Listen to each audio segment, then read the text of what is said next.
pinakamasarap sa pakiramdam yung pagmumotor ng long ride. Yung tipong pagsakay mo pa lang sa motor, pagpaandar ng engine, may mararamdaman ka ng kakaibang saya. Dahil kapag nagmumotor ka sa mahabang biyahe, talagang nakakawala ng stress. Ma-appreciate mo pa ang ganda ng mundo.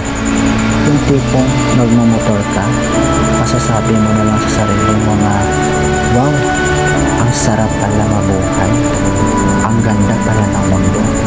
Lalo na kapag ang patakbo mo ay chill lang. Yung ini-enjoy mo lang ang moment.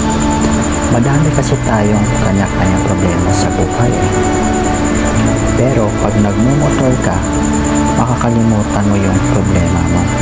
Lalo na kapag maganda ang view, maganda ang kalsada, tapos di mo namamalayan, nagkakaroon ka na pala ng positive mindset. Dahil magaan ang pakiramdam mo Kaya kapag stress ka na, kailangan mo din talaga minsan na mahabang biyahe bilang isang pahinga Ang weird no? Kasi nakapagod magmotor. Pero ito yung pahinga na gusto ng marami.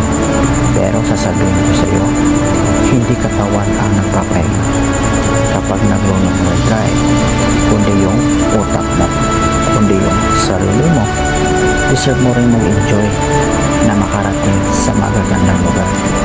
Deserve mo ng bagong experience, ng bagong kwento. So paano ba yan? Let's go!